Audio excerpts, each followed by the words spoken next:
Hello friends, मैं संजय आप सभी का स्वागत करता हूं आपके अपने channel Jupiter classes education academy में। तो दोस्तों, जैसा कि हम लोगों ने पिछले वीडियो में जून महीने के इंपॉर्टेंट डेज के बारे में पढ़ लिया था, आज हम लोग बात करने वाले हैं जुलाई माह के इंपॉर्टेंट डेज और उनसे रिलेटेड इंपॉर्टेंट फैक्ट के बारे में।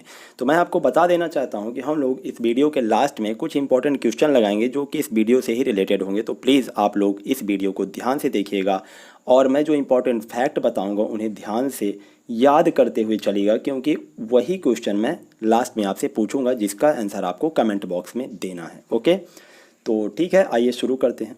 देखिए, 1 जुलाई को हम लोग राष्ट्रीय चिकित्सक दिवस यानी कि नेशनल डॉक्टर्स डे और जीएसटी दिवस के रूप में मनाते हैं। अब देखिए, राष्ट्रीय चिकित्सक दिवस, यदि आपने मेरा पिछला वीडियो देखा होगा तो हम लोगों ने 30 मार्च को भी राष्ट्रीय चिकित्सक दिवस के बारे में पढ़ा था, लेकिन वो भारत में नहीं मनाया जाता था। और भारत में कौन सा मनाया जाता है? 1 जुलाई को। यानी कि अगर क्वेश्चन आएगा कि भारत में राष्ट्रीय चिकित्सक दिवस कब मनाया जाता है, तो आप आंसर क्या देंगे? 1 जुलाई को मनाया जाता है। किसकी याद में मनाया जाता है? तो डॉक्टर बिधान चंद्र रॉय की याद में मनाया जाता है। इन्हें भारत रत्न से सम्मानित भी किया गया है और यह पश्चिम बंगाल के दूसरे मुख्यमंत्री के रूप में भी काम कर चुके हैं। क्लियर है? चलिए देखिए, जीएसटी दिवस क्या है कि जीएसटी का फुल फॉर्म होता है goods and services tax, Hindi में इसे बोलते हैं वस्तु एवं सेवा कर। 1 जुलाई 2017 को यह लागू हुआ था। ठीक है, चलिए नेक्स्ट बात करते हैं 4 जुलाई। 4 जुलाई जो कि स्वामी विवेकानंद की स्मृति दिवस के रूप में मनाया जाता है। मतलब कि स्वामी विवेकानंद की मृत्यु 4 जुलाई 1902 को बहुत ही कम उम्र में यानी कि 39 साल की उम्र में हो गई थी। और इनका जन्म कब हुआ था दोस्तों? तो इनका जन्म 12 जनवरी 1863 को कोलकाता में हुआ था। ओके, हम लोग 12 जनवरी को राष्ट्रीय युवा दिवस के रूप में मनाते हैं। ठीक है ना? देखिए, इन्होंने रामकृष्ण मिशन की स्थापना की थी अपने गुरु स्वामी रामकृष्ण परमहंस के नाम पर 1 मई 1897 को पश्चिम बंगाल में की थी। यहाँ से बहुत इंपॉर्टेंट क्वेश्चन बनता है। पहला तो आपसे यही पूछा जाता है कि इन्होंने मतलब रामकृष्ण मिशन की स्थापना किसने की थी? ठीक है, पहला क्वेश्चन पूछा जाएगा। या डेट पूछ ली जाएगी कि कब की थी या कहाँ की थी, ये पूछ लिया जाता है, स्थान। ठीक है, देखिए स्वामी विवेकानंद जी जो हैं वो युवाओं के हमेशा से ही प्रेरणा स्रोत रहे हैं। इनसे रिलेटेड मैं एक कहानी आपको सुनाना चाहता हूँ जो कि बहुत ही इंस्पायरिंग है और वहाँ से हमें ज़रूर बहुत कुछ सीखने को मिलेगा। और मैं उम्मीद करता हूँ कि आप लोग उसे ध्यान से सुनेंगे और उस कहानी से जो हमें प्रेरणा मिलेगी उसे हमें अपने जीवन में उतारने की कोशिश करनी है। ठीक है, आइए शुरू करते हैं। एक बार क्या हुआ कि स्वामी विवेकानंद अपने आश्रम में सो रहे थे, तभी एक व्यक्ति उनके पास आया जो कि बहुत दुखी था और आते ही स्वामी विवेकानंद जी के चरणों में गिर पड़ा और बोला कि महाराज, मैं अपने जीवन में खूब मेहनत करता हूँ, हर काम को खूब मन लगा के करता हूँ, फिर भी मैं आज तक कभी सफल व्यक्ति नहीं बन पाया। उस व्यक्ति की बातें सुनकर स्वामी विवेकानंद जी ने कहा, ठीक है, आप मेरे इस पालतू कुत्ते को थोड़ी देर तक घुमा कर लाएं, तब तक मैं आपकी समस्या का समाधान ढूंढता हूँ। इतना कहने के बाद वह व्यक्ति कुत्ते को लेकर के घुमाने चला गया और कुछ देर के बाद जब वह लौटा, वह व्यक्ति जब कुछ देर के बाद वापस आया तो स्वामी विवेकानंद जी ने उस व्यक्ति से पूछा कि यह कुत्ता इतना हाँफ क्यों रहा है जबकि तुम बिल्कुल भी थके हुए नहीं लग रहे हो, आखिर ऐसा क्या हुआ? ध्यान से सुनिएगा उस व्यक्ति ने क्या जवाब दिया। इस बात पर उस व्यक्ति ने कहा कि मैं तो सीधा रास्ते पर चल रहा था, जबकि यह कुत्ता इधर उधर रास्ते भर भागता रहा और कुछ भी देखता था तो उधर ही दौड़ जाता था, जिसके कारण यह इतना थक गया है। तब स्वामी जी ने मुस्कुराते हुए कहा कि बस यही तुम्हारे प्रश्न का जवाब है। तुम्हारी सफलता की मंजिल तो तुम्हारे सामने ही होती है, लेकिन तुम अपने मंजिल की वजह इधर उधर भागने लगते हो, जिससे तुम अपने जीवन में कभी सफल नहीं हो पाए। यह बात सुनकर वह व्यक्ति समझ गया कि यदि सफल होना है तो हमें अपनी मंजिल पर ध्यान देना चाहिए। हमें इस कहानी से क्या शिक्षा मिलती है दोस्तों? कि हमें जो भी करना है, जो कुछ भी बनना है, हम उस पर अपना ध्यान लगाएं। ठीक है, हम उस पर ध्यान नहीं लगाते हैं और दूसरों को देखकर हम भी वैसा ही करने लगते हैं, जिसके कारण हम अपने सफलता के मंजिल के पास होते हुए भी मार्ग भटक जाते हैं। इसलिए अगर जीवन में सफल होना है तो हमेशा हमें अपने लक्ष्य पर ध्यान केंद्रित करना चाहिए। मैं उम्मीद करता हूँ इस कहानी से आपने ज़रूर कुछ सीख ली होगी और इसे आप अपने जीवन में ज़रूर उतारेंगे। चलिए नेक्स्ट बात करते हैं 11 जुलाई। 11 जुलाई को हम लोग विश्व जनसंख्या दिवस यानी कि वर्ल्ड पॉपुलेशन डे के रूप में मनाते हैं। ध्यान दीजिएगा कि इसकी शुरुआत 11 जुलाई 1897 में हुई थी। किसने की थी? तो संयुक्त राष्ट्र संघ के द्वारा किया गया था। क्यों किया गया था? तो जनसंख्या वृद्धि को लेकर के दुनिया भर में जागरूकता फैलाने के लिए विश्व जनसंख्या दिवस को मनाने का निर्णय लिया गया था। ओके, चलिए नेक्स्ट बात करते हैं 12 जुलाई। 12 जुलाई को हम लोग मलाला दिवस यानी कि अंतर्राष्ट्रीय मलाला दिवस के रूप में मनाते हैं। मलाला कौन है? तो मलाला एक 17 वर्ष की लड़की थी जो कि 2014 में इन्हें सबसे कम उम्र का नोबल शांति पुरस्कार मिला और यह एक पाकिस्तानी लड़की थी। इन्होंने लड़कियों की शिक्षा के लिए आवाज़ उठाई थी, जिसके कारण तालिबानियों ने इन्हें गोली तक मार दी थी। अगर आपने इनकी स्टोरी देखी होगी, नहीं देखी होगी तो काफ़ी जगह यूट्यूब वगैरह में पढ़ी हैं आप लोग, एक बार इनकी स्टोरी को ज़रूर देखें। चलिए देखिए यहाँ पे एक और इम्पॉर्टेंट फैक्ट निकल के आता है कि कैलाश सत्यार्थी ने वर्ष 1980 में बचपन बचाओ आंदोलन की स्थापना की थी, जिसके कारण उन्हें मलाला यूसुफजई के साथ संयुक्त रूप से 2014 में नोबल शांति पुरस्कार प्रदान किया गया था। ओके, तो यहाँ से क्वेश्चन 2-3 बन जाएंगे, जैसे कि बचपन बचाओ आंदोलन की शुरुआत किसने की? तो आप इसके आंसर देंगे कैलाश सत्यार्थी ने की। कब की? 1980 में की। और इन्हें मतलब मलाला यूसुफजई को या कैलाश सत्यार्थी को नोबल पुरस्कार किस सन में मिला था? तो 2014 में मिला था। क्लियर हो गया। चलिए नेक्स्ट बात करते हैं 15 जुलाई। 15 जुलाई को हम लोग विश्व युवा कौशल दिवस यानी कि वर्ल्ड यूथ स्किल डे के रूप में मनाते हैं। पहली बार इस दिन को 15 जुलाई 2015 को विश्व स्तर पर विश्व युवा कौशल दिवस के रूप में मनाया गया था। और ध्यान दीजिएगा कि इसे शॉर्ट में WYSD, जिसका full form world youth skills day है। ठीक है, चलिए नेक्स्ट बात करते हैं 17 जुलाई अंतर्राष्ट्रीय न्याय दिवस। यहाँ से भी काफ़ी इंपॉर्टेंट क्वेश्चन बनते हैं, जरा ध्यान से देखिएगा।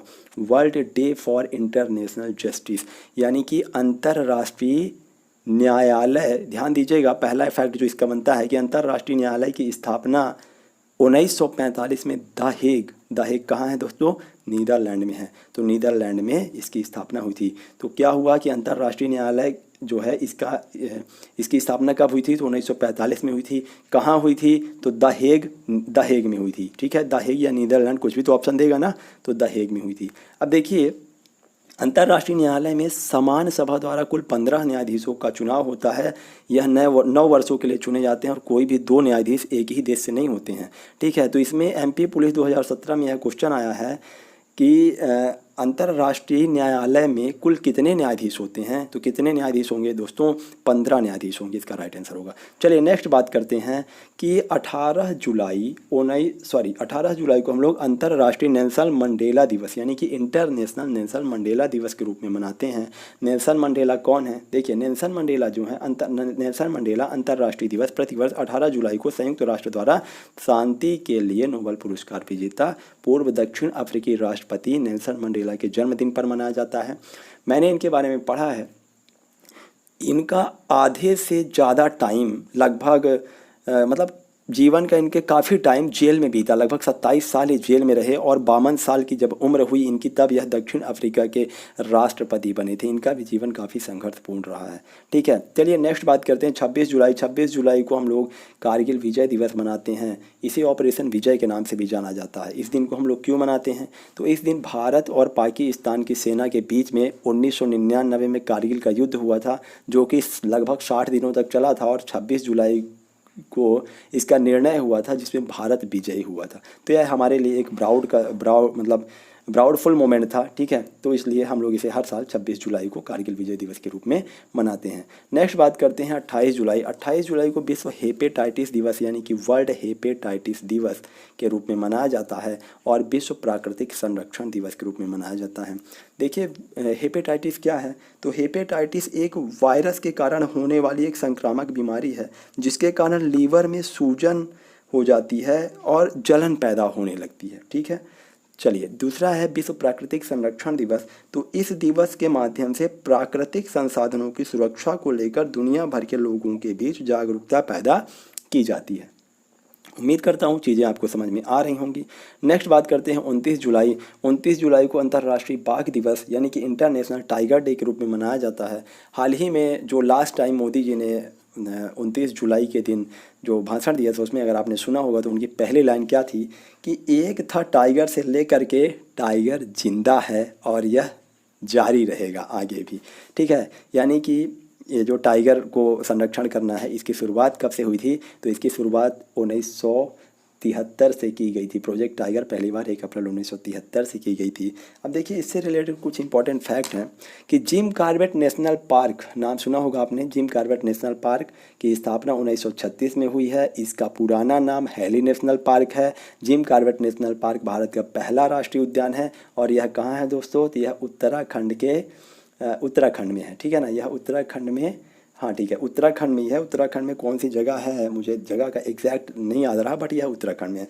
चलिए अब देखिए कि लास्ट टाइम जो बाघों की गणना हुई तो भारत में कितने बाघों की गणना हुई, तो 2967 बाघ लास्ट टाइम जो आंकड़ा आया था भारत सरकार की तरफ से, तो 2967 बाघ हैं। और सबसे ज़्यादा बाघ किस राज्य में हैं, तो सबसे ज़्यादा मध्य प्रदेश में 526 बाघों की संख्या है। ओके, तो इसके इम्पॉर्टेंट डेज यहीं पे ख़त्म हो गए हैं। अब हमें इसके क्वेश्चन आंसर्स लगाने हैं। सो प्लीज़ आप लोग क्वेश्चन आंसर देने के लिए, इसके आंसर देने के लिए तैयार हो जाइए। आइए हम लोग बात करते हैं। पहला जो हमारा क्वेश्चन है कि राष्ट्रीय रामकृष्ण मिशन की स्थापना किसने की थी। चलिए आपको इसका आंसर बताना है। फर्स्ट, रामकृष्ण मिशन की स्थापना किसने की थी, जल्दी से बताना है आपको इसका आंसर कमेंट में। फास्ट, तो रामकृष्ण मिशन की स्थापना स्वामी विवेकानंद ने की थी। ओके, चलिए नेक्स्ट बात करते हैं। विश्व मलाला दिवस कब मनाया जाता है, जल्दी से बताइए विश्व मलाला दिवस कब मनाया जाता है। तो विश्व मलाला दिवस कब मनाया जाता है तो दोस्तों, तो 12 जून को मनाया जाता है। चलिए नेक्स्ट बात करते हैं। नेक्स्ट है हमारा विश्व युवा कौशल विकास, क्या बोला मैंने, विश्व युवा कौशल दिवस। ठीक है, विश्व युवा कौशल दिवस कब मनाया जाता है, तो विश्व युवा कौशल दिवस कब मनाया जाता है, 15 जुलाई को मनाया जाता है। नेक्स्ट बात करते हैं अंतर्राष्ट्रीय न्यायालय कोर्ट में कुल कितने न्यायाधीश होते हैं। मैंने आपसे कहा था यह क्वेश्चन एमपी पुलिस 2017 में आया था। ठीक है, आप लोग देख लीजिएगा ओडीआर का पेपर उठा करके, बताइए जल्दी से कमेंट में।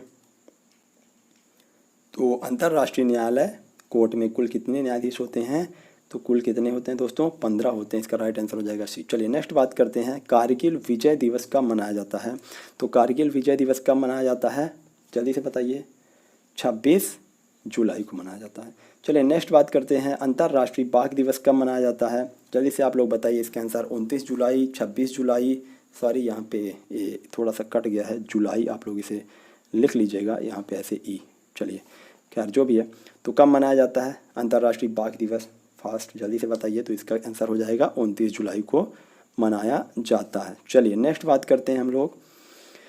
भारत में प्रोजेक्ट टाइगर की शुरुआत कब से हुई, भारत में प्रोजेक्ट टाइगर की शुरुआत कब से हुई थी, मैंने आपको बताया है इसका आंसर। तो इसका आंसर क्या हो जाएगा, 1973 से हुई। चलिए नेक्स्ट बात करते हैं। वर्ष 1980 में बचपन बचाओ आंदोलन की शुरुआत किसने की थी, जल्दी से बताइए। बाबा आमटे, चेतन भगत, अन्ना हजारे या कैलाश सत्यार्थी। तो इसका राइट आंसर क्या हो जाएगा फ्रेंड्स, तो इसका राइट आंसर हो जाएगा कैलाश सत्यार्थी ने की थी। नेक्स्ट बात करते हैं। वस्तु एवं सेवा कर भारत में कब लागू हुआ था, तो इसका आंसर क्या हो जाएगा, यह कब लागू हुआ था, मैंने क्या बताया था आपसे, 1 जुलाई 2017 में लागू हुआ था। नेक्स्ट बात करते हैं। मलाला यूसुफजई को नोबेल पुरस्कार कब दिया गया था, यह हमारा लास्ट क्वेश्चन है। तो जल्दी से आप लोग बताइए मलाला यूसुफजई को नोबेल पुरस्कार कब दिया गया था। मैंने आपको बताया था कि मलाला यूसुफजई और कैलाश सत्यार्थी को दोनों को एक साथ दिया गया था। कैलाश सत्यार्थी को बचपन बचाओ आंदोलन के लिए दिया गया था और मलाला यूसुफजई को शिक्षा के क्षेत्र में काम करने के लिए दिया गया था। तो कब दिया गया था दोस्तों, 2014 में दिया गया था। मैं उम्मीद करता हूँ आप लोगों को एक आइडिया लग गया होगा कि ये जो हमारे इंपॉर्टेंट डेज होते हैं यहाँ से किस तरह से क्वेश्चन बनते हैं। ठीक है, तो उम्मीद करता हूँ आप लोगों को वीडियो पसंद आया होगा, और यदि पसंद आया है तो प्लीज़ लाइक कीजिए, कमेंट कीजिए और अपने दोस्तों के साथ शेयर कीजिए। मुझे भी अच्छा लगता है जब लाइक करते हैं आप लोग, अच्छे अच्छे कमेंट करते हैं और अपने दोस्तों के साथ शेयर करते हैं और ज़्यादा व्यूज़ आते हैं, तो मुझे भी देखने में अच्छा लगता है और मैं एक अलग ही एनर्जी आ जाती है और मुझे लगता है कि हाँ यार बच्चों को और भी ज़्यादा कुछ नया देना है। मेरी पूरी कोशिश रहती है कि मैं आप लोगों को एक ही वीडियो में काफ़ी ज़्यादा फैक्ट दे दूँ जिससे आपको इधर उधर भटकने की ज़रूरत ना पड़े। ठीक है, तो आई होप कि आपको पसंद आया होगा वीडियो। तो ठीक है, मिलेंगे नेक्स्ट वीडियो में, तब तक के लिए thank you for watching my video. So okay.